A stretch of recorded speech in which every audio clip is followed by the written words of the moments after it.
Hello and welcome back to Kerbal Space Program, where we are preparing for our departure burn to Kerbal. And we apparently are going to have to go all the way around the moon before we can do that. But let's start planning it right now before we do anything regarding... Ooh, almost forgot. I can transfer life support.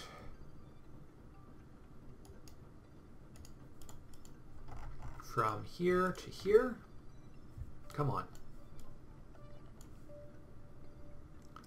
Life support into there. There we go. That ship is completely emptied of everything of value that you could possibly think of. Okay. Burn plan to Kerbal. Let's just get ourselves out of lunar orbit here and see where we wind up for Kerbal. 3 million if I leave then. Changing my departure time is making a big, very rapid difference without actually taking any more fuel cost to the business. Okay, just a little bit more. We'll come in about there, give or take. Let's see, can we save some fuel? No, that's about as good as it's going to get, I think, guys. I can't think of anything I can do to improve on that, though we'll find out. Okay, so before I do anything else, I need to get this thing going. I would love to keep this lunar orbiter intact and usable again, but there's just no way to do it. There's no way to transfer any of this useful fuel over, so goodbye. See ya.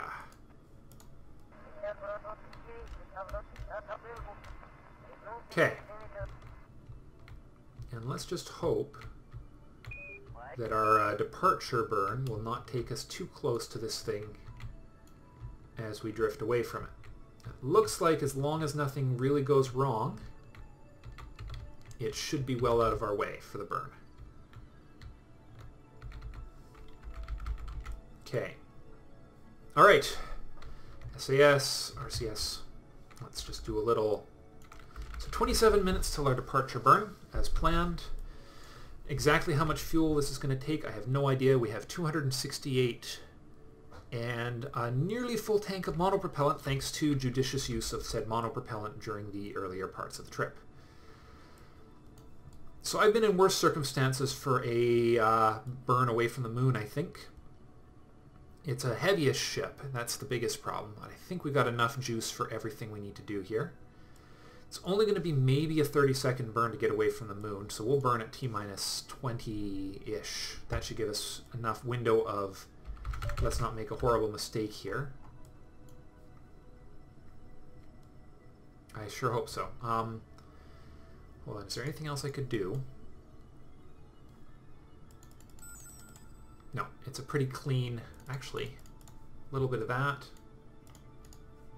Actually, we might be able to cut a little bit more off of there.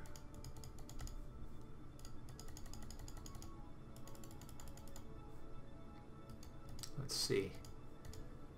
Don't have a lot of time to tweak this around.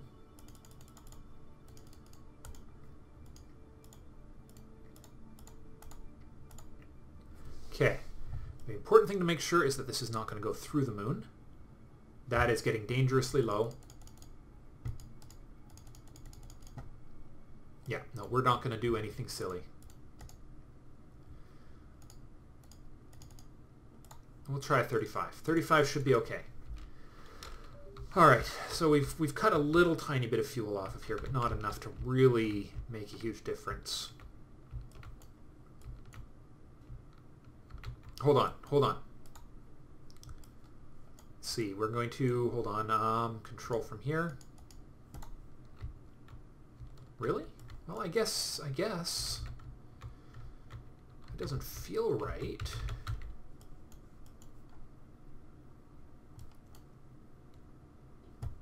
I guess we're okay. It just feels wrong because of the angle we're going to be burning at, but we should be okay. All right, with 1 minute to, with 15 seconds to go. We don't want to burn too early on this one, because we're burning towards the planet. Yeah, that was probably the right choice. Just got to keep an eye on that periapsis and that fuel level. especially that fuel level. We're not going to get any secondary attempts on this one. No, very minimal, if any, adjustment.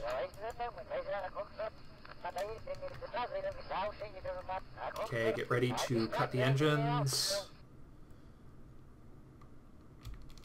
And a little more, and a little more, and a little... 30... Bingo. Okay, that's actually a little lower than my original planned orbit, but that's okay. We will adjust further on the way home. Well, it was enough fuel, thank you all, for the confirmation that I made the right decision in adding 1/3 more to this tank. Oh, man. Oh, that could have gone so much worse in so many ways. It's not even funny. All right, and we even have enough fuel left that we can burn it off close to Kerbal to chop our periapsis down. And as was pointed out, the closer I do that to Kerbal, the more bang I get for my fuel consumption. So we're going to be home within 7 hours. That should be plenty of time. We still have half a tank of gas left. And we put our excess fuel. Pretty sure it's enough. 20. I've learned the hard way about not time warping through these marks here. 3, 2, 1.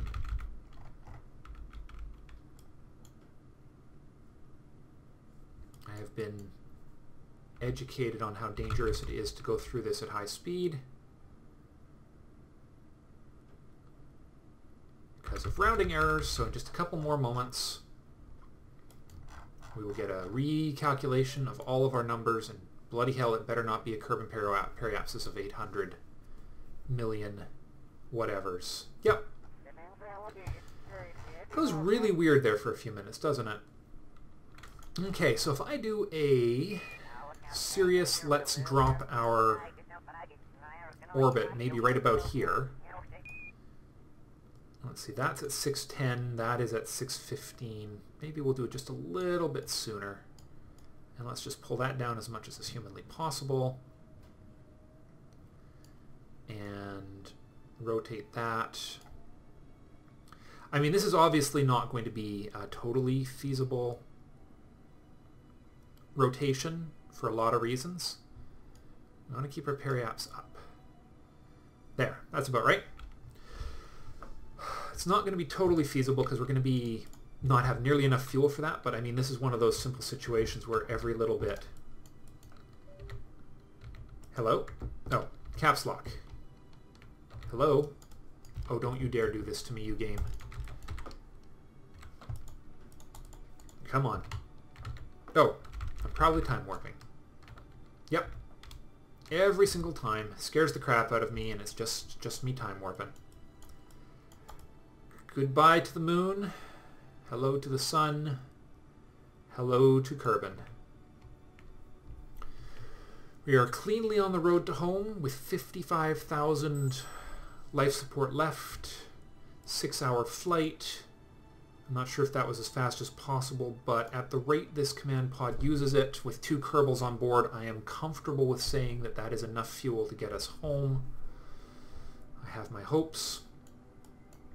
If not, I may have to deploy the chutes, or tweak the chute settings, deploy them manually, and eat the $50,000 loss. Of course, I'll actually fail the mission to plant a flag on the moon, because apparently it requires me to recover my guys alive. Good to know, because he's the hero, of course. Hero, so 6... Okay. Alright, good enough.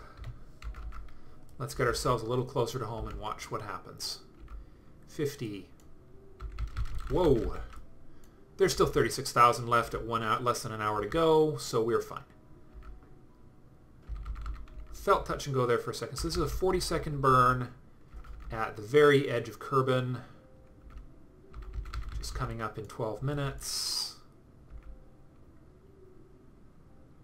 So we'll do it at T-minus 20 seconds.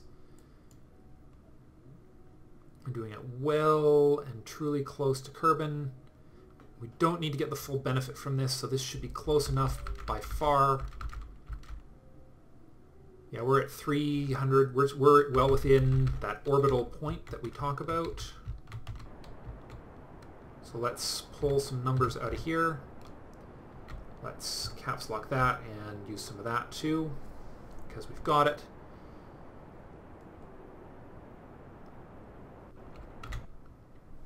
Well, actually, we're going to get most of that burn. The bulk of it. The part that matters, honestly. Well, that was perfect, as perfect can be. The ship is still full to the brim of all the good stuff. We're never going to finish this burn with RCS in time. I want to save some of this RCS for other purposes anyways, like final orientation.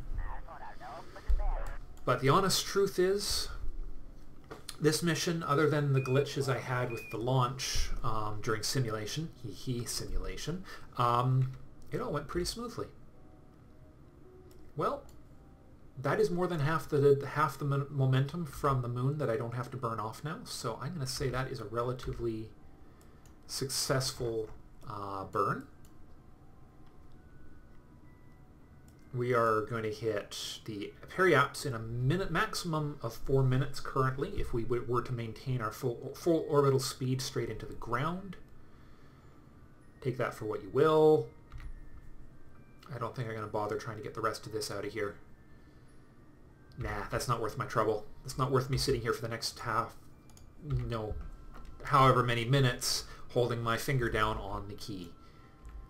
So let's get ourselves into the atmosphere, and then we will activate the capsule. There we are.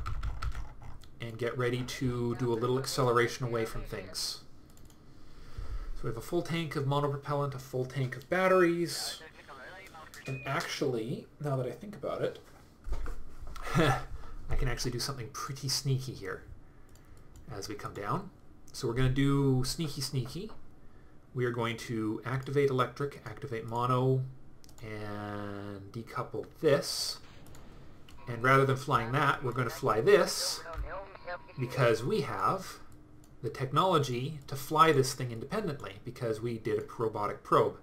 So we can get this thing well and truly away from our Kerbals. Excellent. And this capsule should have more than enough juice to get us to the ground alive and well. Let's turn off the RCS and save in just the SAS, though we might actually need it.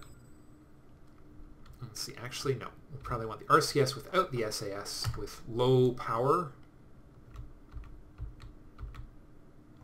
Okay, some of this stuff is definitely feeling the burn, but hopefully it's not enough to be a problem. Here we come, guys. Beautiful, there it goes.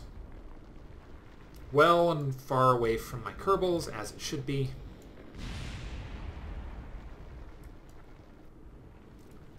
We are in the slightly trippy camera mode at the moment, but that's okay. Our ablative shielding should be doing exactly what our ablative shielding should be doing, especially since I have tested this particular ablative shielding in... wow. That's actually still quite high, that apoapse, but it's coming down fast. We should be okay. It's still blowing up. That's beautiful. Look at that. Punctuating our re-entry with lovely, beautiful explosions. Yeah, you think? You think it might have been damage due to lack of power? How about damage due to lack of structural integrity and heat shielding? That works as well, I think. There was no intent of ever seeing that thing get into the atmosphere. Alright, we are well and truly going to hit the ground now.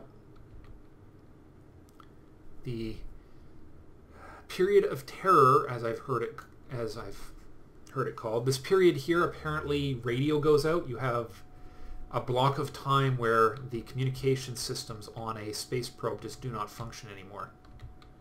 I think I really do need to just let the atmosphere do the job here, or I'm going to accidentally burn my probe up.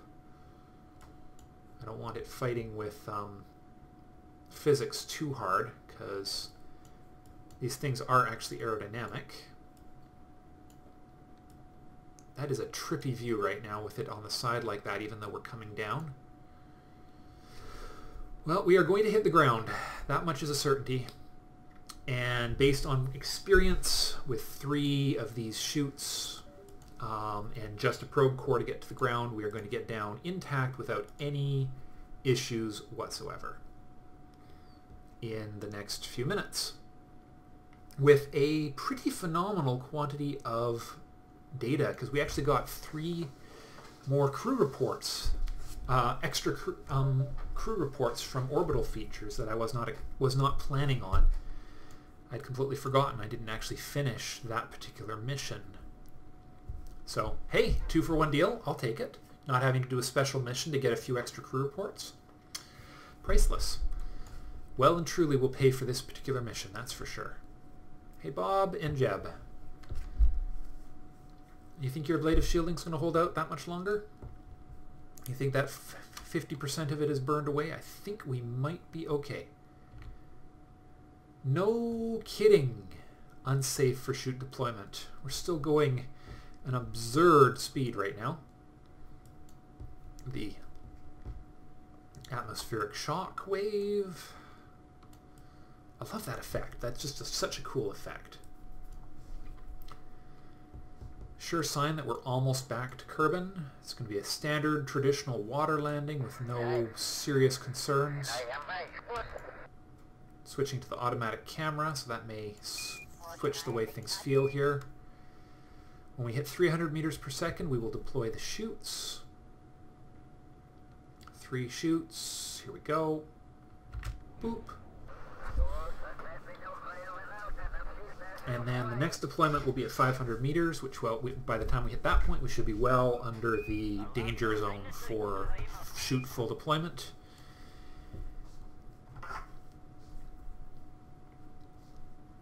It's interesting. The one thing that Kerbal Space Program doesn't actually model is the way parachutes behave. Well, I mean, it doesn't model a lot of things in the atmosphere, but it's interesting. Even though the chutes are mounted so close together, something about the way chutes work, there's something about the physics of parachutes that actually will keep them from interfering with one another. If you've ever seen pictures of a space probe, one of the Apollo capsules coming down to Earth, the chutes actually spread out at equidistant at about 60-degree angle from the center point and have more than enough space to basically not interfere with each other just because of physics. It's really neat. So this is not this configuration is so completely realistic, it blows my mind. That these parachutes, the physics of parachutes, would push them apart from each other, even though... So I guess it's something about this mass being hung in the center, and these 3 would just spread out. I don't know. It's... Physics I do not know, for I am not a physicist. That was one of my weakest subjects in university, so... I can get by well enough for certain little things, but for the big picture stuff, atmospheric physics and that sort of stuff, it's just completely beyond me. Which is really funny having me play this game. I think that's one of the reasons I like playing it sort of organically to a certain extent, is because I know sort of the basics, especially thanks to David's efforts on Flyer's Ed, but there's still a lot of this stuff that is just so obscure to me, exactly how all this works. Welcome home, guys. Whoa, what's this? We apparently have a crew report. Okay. And an EVA report? Oh, this is... Oh, never mind. This is... Alright. Okay, seriously, get back on board. This is this thing lying to me. Come on. Just don't die on me, please. Alright. Cover vessel. It's doing that thing because of, what is it? It's, everything to do with, Okay. Well, it's going to be interesting to see if I've just picked up Jeb Kerman separately from the rest of the ship. Sorry. No, Munshot 1 at... Wait. Munshot 1... No. Munshot 1 splashdown. Yeah, we're going to recover that. So, 1,200 science. 1,242 science, taking me to 1,400. Let me guess. The science is going to cost 1,500. I can't remember, honestly. Command pods. All the goodies. Got 2,000 back from parts, and of course we got the lovely reputation of recovering Bob Kerman as well. Nice. And let's see. Hey, Research Center, did we actually get enough science to buy something? Oh, never mind. 540, that will be enough for 2 nodes of this tier, which includes fuel tweaking. Let's have a look. Let's have a look and let's think. So we have the mainsail engines. Nice, but not super necessary for what I might be doing next. We have, which of one of those things might be another moon trip, which would make the...